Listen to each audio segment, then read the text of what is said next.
Y bienvenidos nuevamente a su programa Tu Deuda, Nuestra Solución.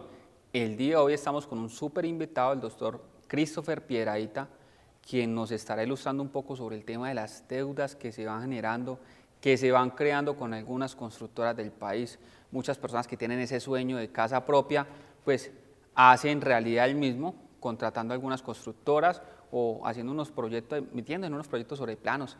Entonces, en ese tipo de situaciones, en unos contratos de adhesión, a veces les quedan mal los pagos con las constructoras, se generan unos endeudamientos imposibles de pagar, pero que en algunas oportunidades, entrando a revisar bien el contrato, podemos dar lugar a solucionar este problema.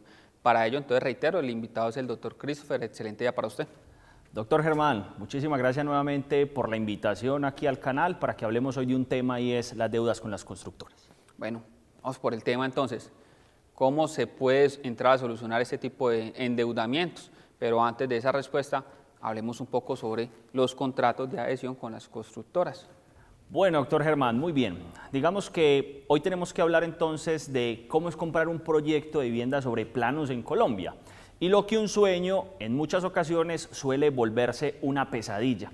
Y uno dirá, ¿por qué una pesadilla? Pues básicamente porque las personas entran muy ilusionadas a un proyecto sobre planos, básicamente porque las personas se adhieren a esos contratos que tienen las constructoras y lo que parece ser muy bien en principio, pues resulta que a la mitad del camino nos dimos cuenta que no era tan bien como parecía. Y eso es lo que vamos a hablar aquí en el canal. Cuando las personas, digamos, por diversas situaciones ya no pueden seguir pagando, ya no pueden seguir generando esa cuota a la constructora, ¿qué está sucediendo hoy en día en Colombia con esa situación?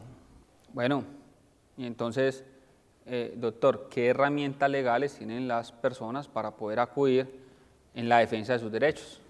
Bueno, muy bien. Lo primero que hay que revisar es que tenemos que tener en cuenta que no todas las personas celebran los mismos contratos con las constructoras. ¿Cómo así que celebran? No todas las personas firman, no todas las personas se adhieren al mismo contrato con las constructoras. Y digamos, hay varias etapas en la etapa constructiva, por ejemplo, en las construcciones está la etapa de preventas y está la etapa contractual, que así se ha denominado. Esa etapa de preventas, doctor Germán, es cuando la constructora apenas está recogiendo dineros del público y en este caso apenas está promocionando el proyecto, apenas está lanzando pues como toda la información para que las personas se adhieran. En este caso hay diversos contratos, cartas de instrucciones, encargos fiduciarios, hay separaciones de inmuebles, ofertas comerciales, en fin. Y ya cuando el proyecto va más avanzado y se cumple el punto de equilibrio, en ese caso generalmente se le denomina la etapa contractual y allí es cuando ya se va a firmar la famosa promesa de compraventa, que es en la cual quedan las condiciones del contrato para ir a suscribir esa escritura pública y yo volverme dueño de ese inmueble. Hasta ahí, digamos, todo está muy normal. Pero, doctor Germán, ¿qué es lo que está sucediendo? Que las personas por diversas situaciones ya no pueden pagar la cuota y las constructoras están cobrando esa famosa cláusula penal, están cobrando las arras establecidas en el contrato o están cobrando cualquier tipo de sanción que se aparece en ese contrato. Bueno, ese tema de las cláusulas penales es bastante interesante porque tras el incumplimiento da lugar a que la persona que incumplió pague esta cláusula penal, es decir, pierda un dinero, pero normalmente esa cláusula penal, cuando uno va y la lee, normalmente trae unos inconvenientes muy serios, y es que solamente sanciona si el promitente comprador es el que incumple, no la constructora. Entonces ahí hay un error, ¿no? Así es, digamos que las constructoras, y creo que eso ya lo hemos tocado en otras sesiones que hemos tenido hablando de este tema, y es que algunos abogados expertos en derecho inmobiliario que asesoran a las constructoras creen erróneamente que tratando de facilitar todas las cláusulas en beneficio exclusivamente de la constructora la están protegiendo. Y pasa absolutamente todo lo contrario, porque se supone que las normas del consumidor son para protegerlos. Entonces, cuando vemos ese tipo de cláusulas donde se limita la responsabilidad de la constructora frente a usted como comprador, pues en ese orden de ideas esas cláusulas son abusivas. Pero, doctor Germán, no generalmente todas las cláusulas son así. Algunas son unilaterales y ya eso de entrada se entiende que no se puede cobrar esa penalidad, pero otras son desproporcionadas, por ejemplo, en el tema de los porcentajes. Entonces, por ejemplo, cuando una persona se adhiere y apenas hay una oferta de inmueble, una separación de inmueble, la constructora pretende cobrar el valor de la penalidad sobre el total del inmueble, es decir, sobre lo que vale la unidad inmobiliaria. Y ya la Superintendencia de Industria y Comercio ha dicho que en esa etapa de preventas, cuando no se ha construido, cuando apenas se está recogiendo dinero, la penalidad no puede ser sobre el valor total del inmueble porque daña los derechos económicos del consumidor. Entonces la penalidad en este caso, por ejemplo, debe ser sobre el valor que el consumidor debía aportar, casi que siempre es el 30% del valor de la unidad inmobiliaria. Entonces, en ese caso, la persona que se mete en este tipo de proyectos tiene que tener en claro que si no cumple entre unos términos, pues va a perder un dinero, sí o sí va a perder un dinero. Correcto, así es. Digamos que generalmente las constructoras están aplicando penalidades siempre. Cada vez que usted manifiesta, y tenemos un caso muy particular donde una señora, su hijo, sufre un ataque, digamos, de salud y el hijo tiene que quedar dependiente de la señora, si alega esta situación ante la constructora, que es un caso fortuito fuerza mayor porque no depende de la voluntad de la señora y la señora tiene que retirarse, y la constructora lo que dice es, no, usted debía pagarme y en ese caso le vamos a cobrar la penalidad. Entonces, cada vez que el consumidor siempre quiere retirarse, todo siempre es penalidades, pero al principio, por ejemplo, cuando niegan los créditos hipotecarios, ¿qué decían las constructoras? Usted va a ser apto para el crédito, usted tiene un muy buen historial crediticio, usted con su salario X o Y cosa, pero pasa el tiempo, usted ya ha abonado 30 millones de pesos, tiene un problema y lo primero que le dicen es penalidad, pero la penalidad son esos 30 millones de pesos que ha abonado. En este caso que estabas comentando de esta señora que el hijo se vuelve dependiente de ella, que ya obviamente le va a colaborar a su hijo, le va a ayudar económicamente hablando. No puede seguir respondiendo por el tema contractual, eso sí da lugar entonces a que no le puedan cobrar la cláusula penal. Claro, es que recordemos que el caso fortuito, la fuerza mayor, es un hecho imprevisible, irresistible, ajeno a la persona. Y cuando esta persona se somete al contrato, pues todas sus condiciones eran normales. Luego, el hijo, que hace parte del núcleo familiar, sufre una variación en su salud y en ese orden de ideas, pues tiene que salirse de laborar para dedicarse exclusivamente a atender el hijo. Y entonces uno diría, no, pero es que entonces eso no constituye una causa mayor o caso fortuito porque es que tenía que responder y pagar. No, discúlpeme, ¿cómo las constructoras dicen entonces cuando hay escasez de suministros, cuando hay retrasos en la entrega del inmueble, cuando no le cumplen, dizque los contratistas de la obra, que ahí sí se pueden retrasar porque es un hecho de un tercero? Entonces, ¿cómo se miden aquí las cargas y cómo se equilibran estos contratos, doctor Germán? Claro, que inclusive yo lo estaba viendo desde ese punto de vista, porque uno podría decir, venga, ¿qué tiene que ver la enfermedad del hijo con la relación contractual? Entonces uno dice, pues evidentemente la señora no podrá seguir cumpliendo con su carga económica a favor de la constructora porque pues va a dirigir esos dineros hacia otro lado, pero es que hay una obligación contractual. El Código Civil es muy claro al establecer en el 1602 que el contrato es ley para las partes, pero entonces existe ya un desbalance, ya no puede seguir pagando, pero entonces no se genera directamente del vínculo contractual, sino por un tercero, ¿no? Un familiar. Correcto, así es. Entonces, en ese caso no habría lugar al cobro de penalidad. En nuestra opinión no hay lugar al cobro de penalidad porque siempre existirán unas causas externas que nos impidan cumplir las obligaciones a las que nos hemos obligado. Y eso dicen las constructoras. Vea, créame que eso siempre dicen las constructoras cuando responden a reclamaciones. Los contratos son ley para las partes y ya la Superintendencia de Industria y Comercio nos ha dicho a través de diferentes conceptos que si bien ese principio rige la generalidad de la interpretación de los contratos, no es menos cierto que tratándose de consumidores, estos son una parte débil de la relación y es decir, tienen una especial protección, es decir, no se puede mirar a una constructora igual como se mira a un consumidor y hay unas especiales condiciones en las cuales el consumidor podría retirarse por generarse un desbalance económico en ese contrato. Bueno, ahí se genera ese desbalance económico. Hay una deuda clara, cierta y exigible, en cierta forma, porque usted dice, en mi concepto, un concepto profesional, pero evidentemente habrá otro abogado de una constructora que diga, en mi concepto es lo contrario. Sí, cada quien, digamos, ve la ley y la trata de interpretar de una u otra forma, casi que la tratan de amañar, pero afortunadamente hay decisiones de altas cortes, inclusive de entidades que les corresponde la vigilancia de este tipo de entidades, donde entran a determinar, en ciertos casos crean precedente y donde se entra a determinar que efectivamente en ciertos casos en particular no se podrá cobrar una penalidad y por tanto no se va a generar un endeudamiento como tal. Pero existen casos donde evidentemente no hay nada que hacer, ¿cierto? Que esa plata sí se entra a perder, pero es parcialmente lo que haya aportado o es inclusive con una obligación adicional de aportar algo más de lo aportado. Me explico. Hay personas que dicen, vea, metas en este proyecto sobre planos, el apartamento vale 250 millones de pesos, ingrese con 10 millones, la persona ingresa con 10 millones, pero la penalidad dicen que son 50, un ejemplo. Entonces, ya perdió los 10 porque incumplió, pueden ir por 40 más que no ha pagado, que nunca otorgó, que nunca dio, ¿sí o no? Doctor Germán, digámoslo a rajatabla, sí. ¿Por qué? Pues porque el contrato genera una obligación clara, expresa y exigible. Y digamos, si lo interpretamos de manera exegética, rajatabla, pues la constructora tendría el derecho de perseguir claramente el cumplimiento de ese contrato. Pero le voy a decir la verdad, generalmente en el ámbito de la construcción esto no se ve, lo que generalmente dicen las constructoras es, pues la penalidad son 40 millones, usted ha abonado 30 millones, le vamos a retener esos 30 millones y tranquilo, dejemos así. Entonces, si usted me lo permite, hagamos un comparativo con lo que estábamos hablando ahorita, para que revisemos que, aunque no exista un caso fortuito, fuerza mayor, el abogado de la constructora quiere decir esto, pues nosotros hacemos otro análisis distinto y es el análisis de las cláusulas del contrato y las interpretamos unas por otras. Y si nos fijamos, en el contrato siempre van a haber unas causas mediante las cuales la constructora se puede, digamos, demorar en la entrega de los inmuebles o no se le va a aplicar penalidades, etcétera. Y como hay un principio de favorabilidad del consumidor, así como funciona en penal, por ejemplo, que cuando hay dudas se resuelven a favor de quién, de esa persona que está siendo allá acusada, aquí pasa lo mismo. Si hay dudas en el contrato respecto a la interpretación de una cláusula, se deben favorecer a los intereses del consumidor.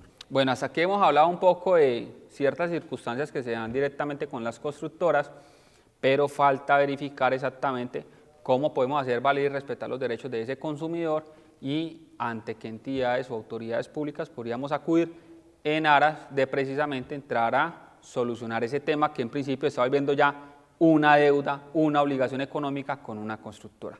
Eso lo vamos a ver después de una pequeña pausa comercial en este programa Tu Deuda, Nuestra Solución.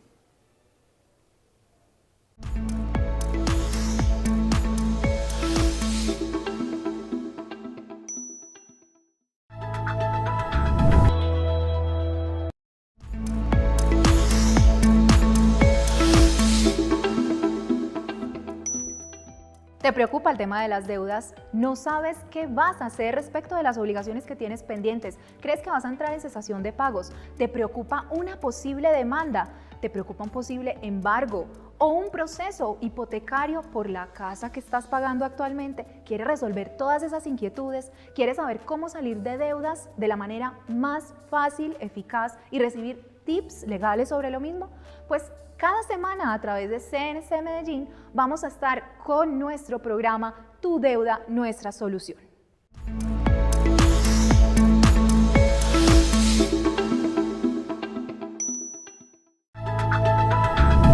A su programa Tu Deuda, Nuestra Solución. Continuamos con el invitado del día de hoy, el doctor Christopher Pieraita, quien nos estaba haciendo un resumen bastante interesante en frente al tema de los contratos con las constructoras y hablábamos en su momento entonces de un tire-afloje que a veces sucedían entre esa persona que contrata, que tiene un sueño de tener vivienda y las constructoras que dicen yo le suplo esa necesidad, pero que a veces este sueño, esta ilusión, esta utopía se vuelve entonces ya un mal sueño y se vuelve un mal sueño porque en algunas oportunidades terminan más que endeudados las personas que quieren buscar vivienda. Entonces hablábamos un poco de esta situación y habíamos quedado con un tema muy importante por discutir y es el que es concerniente directamente ante qué entidades, autoridades públicas o administrativas podemos acudir cuando consideramos que existe un incumplimiento por parte de una constructora y que por tanto me están vulnerando mis derechos dentro del contrato como consumidor. Doctor Christopher.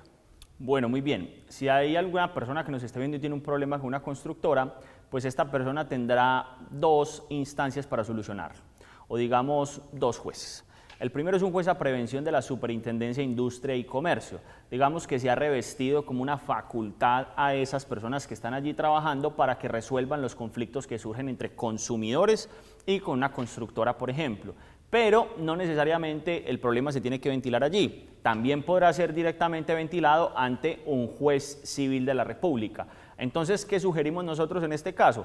Pues dependiendo de la complejidad, ¿cierto? Porque digamos la superintendencia se supone es el juez experto en los temas del consumidor, pero hay unos casos que digamos no van a tener competencia para ellos asumirlos. Entonces, generalmente si es temas de garantías, fechas de entrega, generalmente si son cosas relacionadas con la construcción, se podrá acudir a la superintendencia. Pero si hay otras situaciones, por ejemplo, que es que el contrato es nulo absolutamente por no contener un requisito esencial, pues se recomienda acudir directamente ante el juez civil, así se trate de una relación de consumo. Bueno, cuando la persona dice ante la superintendencia, ¿es cuál superintendencia? La de Industria y Comercio. Bueno, listo. Ante la superintendencia de Industria y Comercio, agotar el trámite, ¿requiere o no requiere abogado? No requiere abogado. Aquí pues sí vamos a hacer como un comentario al margen sobre eso. Realmente pues no se requiere abogado para representarse. Pero doctor Germán, pues en términos generales yo no requiero un abogado para un ingeniero para construir un edificio, por ejemplo. Yo puedo ir a construir en este momento un edificio que va a quedar bien, que va a quedar mal, pues seguramente irá a quedar mal. Lo mismo ocurre cuando usted se representa solo frente a un juez y se representa solo frente a una constructora. Pues generalmente usted no sabrá cómo presentar una demanda, no sabrá cómo presentar unos alegatos, no sabrá muchas cosas. Entonces la recomendación siempre es póngale un abogado a su caso concreto y ojalá un experto en la materia que aunque la entidad le faculte que usted no necesite tener un abogado, pues lo recomendable es que sí lo tenga. Eso es muy interesante el punto que está dando el doctor Christopher, porque abogados muchos, pero no todos son especialistas. No podemos pretender que un abogado de familia vaya a entrar a resolverle un tema del Estatuto del Consumidor. Y puede ser que el abogado sea abogado, que el abogado haya estudiado, que el abogado tenga especialización, pero aquí hemos sido muy claros en este programa en múltiples oportunidades cuando decimos zapateros o zapatos. Yo no puedo pretender que un médico que es cardiólogo vaya a adelantar una cirugía, un aneurisma cerebral, porque aunque es médico, conoce la anatomía, pues no necesariamente está capacitado para ese rol en específico, de ahí que existen abogados penalistas, civilistas, administrativos, de familia, porque aunque el derecho es una universalidad, pues hay ciertas áreas donde unas personas se especializan para defender en esas áreas y pues evidentemente ya tienen un conocimiento teórico frente al tema especializado y más importante aún, la praxis del área para poder entrar a desarrollar y resolver casos como el suyo, que son casos muy prácticos y precisamente ese abogado especialista es el que está con toda la ilustración para poder entrar a solucionar ese tipo de casos. Puede ser que otro abogado más o menos conozca el tema, pero muy seguramente va a entrar a patinar en la situación. Le van a aparecer un montón de cosas que no conoce, pero ¿por qué no las conoce? Porque no es especialista en el área. Sumamente importante que en ese tipo de situaciones se contraten personas especializadas. ¿Qué tanto podemos pretender de que nos resuelvan nuestras dificultades legales si contratamos a personas que no son competentes para el área o personas que nada tienen que ver directamente con el área? Falta la persona que dice es que mi amigo, él estudió Derecho, no terminó, no es abogado, pero él tiene algunas nociones básicas. ¿Sí? Eso es casi como no tener realmente a nadie. Entonces, sumamente importante poder tener y contar con una asesoría y una representación legal por parte de especialistas. Entonces, nos decías hace un instante, doctor Christopher, para resumir. Tenemos la Superintendencia de Industria y Comercio, dijiste, y un juez civil. Ante este juez civil, ¿necesita o no necesita abogado la persona? Generalmente hay unas cuantías que permiten que usted no necesite abogado para acudir ante el juez civil, pero insisto, si lo va a hacer sin abogado, sí preséntese a la superintendencia porque son un poco más garantistas en este sentido. Pero si se va a hacer representar solo en un juzgado civil, sí le recomiendo que siempre sea a través de un abogado. Esto tiene una carga de complejidad bastante alta, esto no es como, digamos, soplar y hacer botella, esto tiene su grado de complejidad. Bueno, y ahí es importante entonces señalar que usted en un juzgado, y muy seguramente inclusive ante la superintendencia usted se va a enfrentar directamente con la constructora, quien sí tiene su equipo de abogados, su pool de abogados, y evidentemente pues ellos van a representar los intereses de la constructora, para nada van a ser sus intereses. Hay personas que, créame que he visto en el litigio profesional, que hay personas que creen que el demandante es el que les va a hacer el favor de representarlos. Eso no sucede así, eso es un dulce sueño, ¿sí? Pero eso no va a ser así si usted no se preocupa por sus derechos. Créame que nadie más se va a preocupar. El juez, el rol del juez, e inclusive allá en la superintendencia el rol que tienen es de un tercero imparcial, que aunque vean que pueden haber cosas que le puedan beneficiar a usted, no se las van a ir a contar, porque es que usted es el que tiene en este caso una capacidad legal, una capacidad de ejercicio, y usted mismo es el que tiene que entrar a defenderse, sea por interpuesta persona, es decir, por medio de un abogado, un apoderado que esté facultado en debida forma, o usted mismo conociendo directamente del tema.